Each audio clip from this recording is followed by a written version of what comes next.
I really, truly thought I was ready for it when I got my first Doberman. Whew, I was wrong.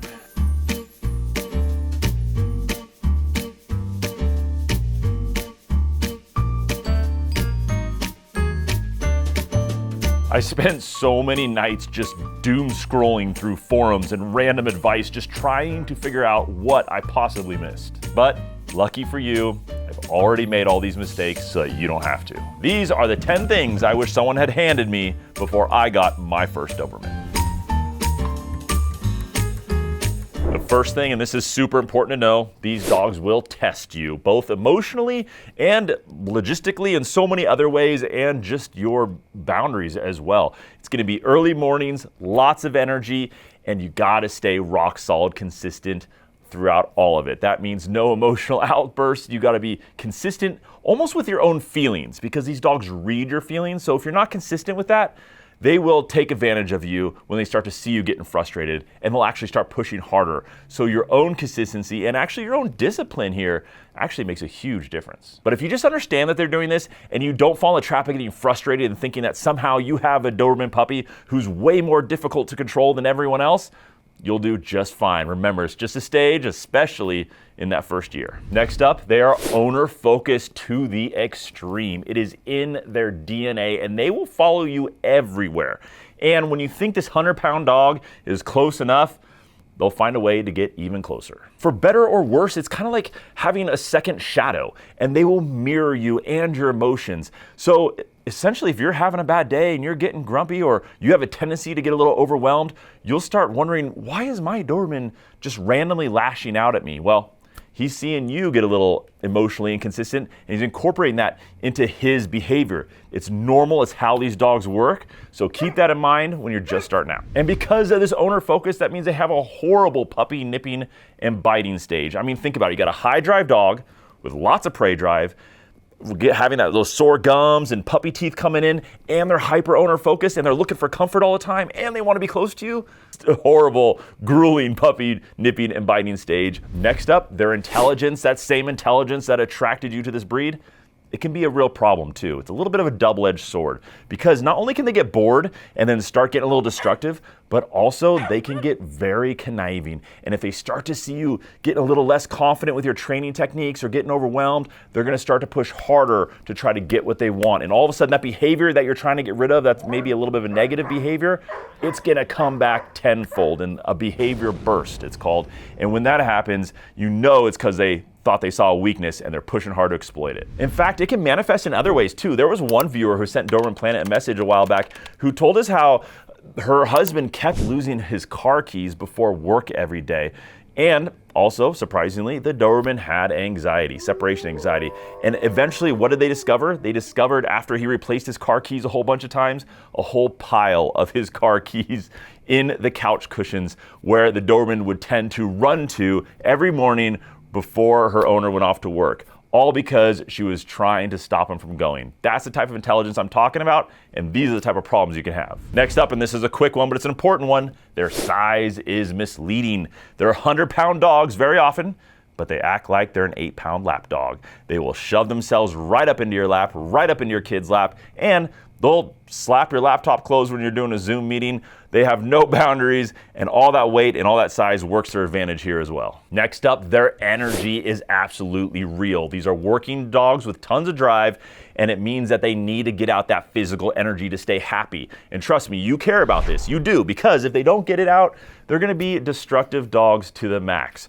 So what does this look like on a daily routine with your Doberman? It looks like at least one, maybe two good long walks every day, maybe a mile or two, really getting out that extra energy, plus maybe a play time, at least one, maybe two play times, maybe with another dog, maybe with some kids, as well as some exercise and engagement time with you. Now, this could be something like just plain fetch, or use a flirt pole. Flirt poles are a great way to get out energy from your Doberman, especially if you have limited space in your yard or your home. The next thing I really wish I knew with my first Doberman, that mental exercise is just as important as physical exercise with these dogs. You can give your dog tons of physical exercise all day long, and you're wondering, gosh, is this dog a machine? Why is it pacing and crying and whining and acting like it's so restless and has anxiety? I've been exercising this dog like crazy. Well, because you haven't been exercising the most important muscle, their brain. So with some dogs and some owners, it's not that the dog actually has endless energy and is never satisfied. Sometimes it's just that the owner has neglected to challenge them mentally. So how do you resolve this? You do things like give them engaging puzzle toys where they need to work to release a treat. Also by exposing them to new situations or environments that really engages their mind, especially with a dog that's so alert, such as this, and challenging training sessions, builds their command repertoire, and really gets their behavior dial in as well. And they're working dogs, they actually love this. It feels like work to them, which is a great thing and really keeps them stimulated. The next thing great to know before you get a Doberman puppy is do not fall for that Warlock gimmick. The Warlock Doberman, or the Goliath Doberman, or the King Doberman, or the King Dingaling Doberman. None of these things exist. There is one Doberman, a couple varieties. There's American, European, there's a few different varieties, but they're all the Doberman.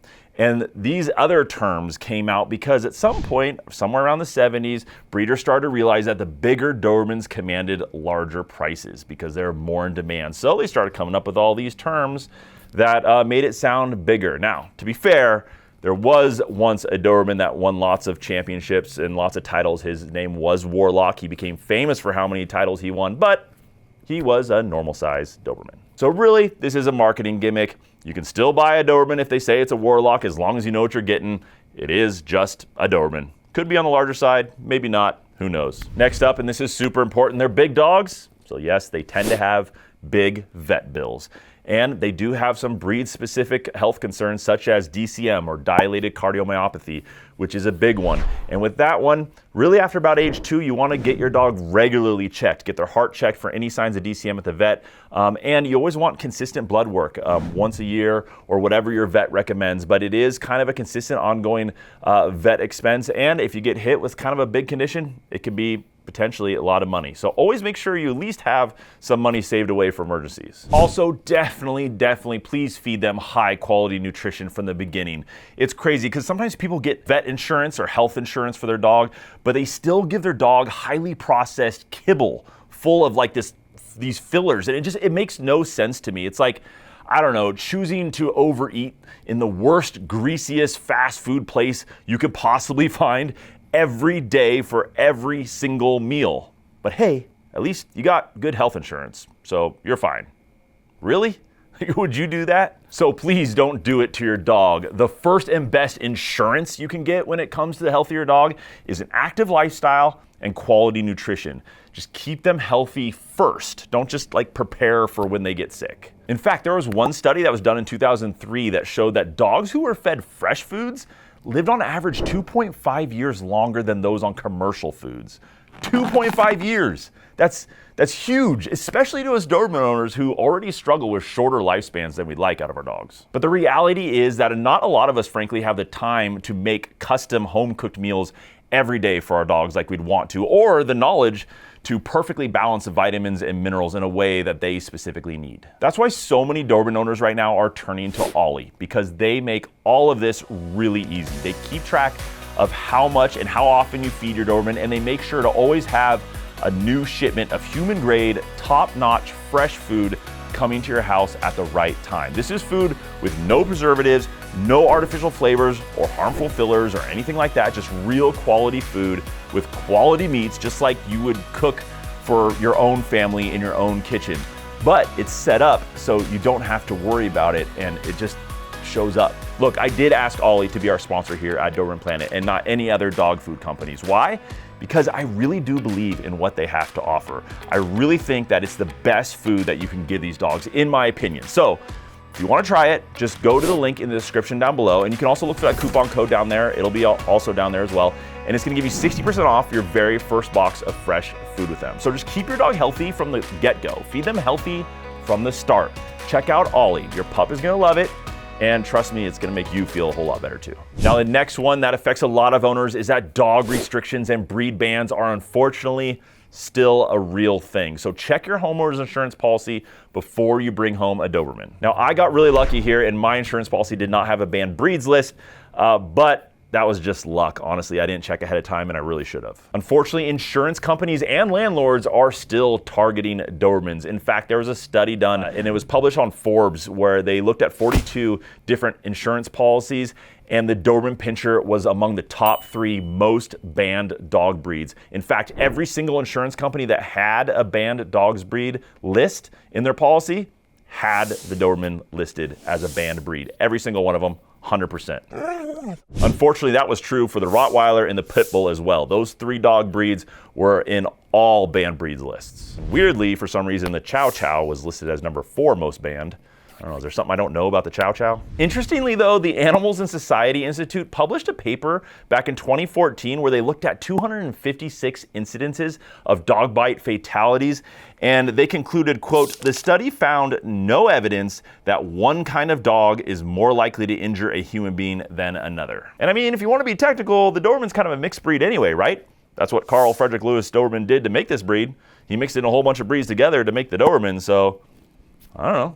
Kind of a mix in my mind, right? And another thing really important to know, rescuing a Doberman is an amazing option that you should really consider. A lot of people give up young Dobermans who are healthy and otherwise just perfect because they get frustrated in that first year. In fact, in that first year of Doberman ownership, that's when most owners are most likely to give up their Doberman to a rescue center. So don't forget to check your local rescue centers. There's even Doberman specific rescue centers out there in many different states. So look around and you might find a dog that really needs a home, and potentially you'll feel the gratefulness for that every single year for the rest of that dog's life. So if after knowing all this, you're still up for an amazing life with the most amazing dog breed out there, the Doberman, then check out my other videos. They're basically kind of a crash course in Doberman ownership. Oh, and by the way, don't forget to check out Ollie at the link in the description down below this video. It's really great stuff. Thanks for watching, and I'll see you next time on the next episode of Doberman Planning.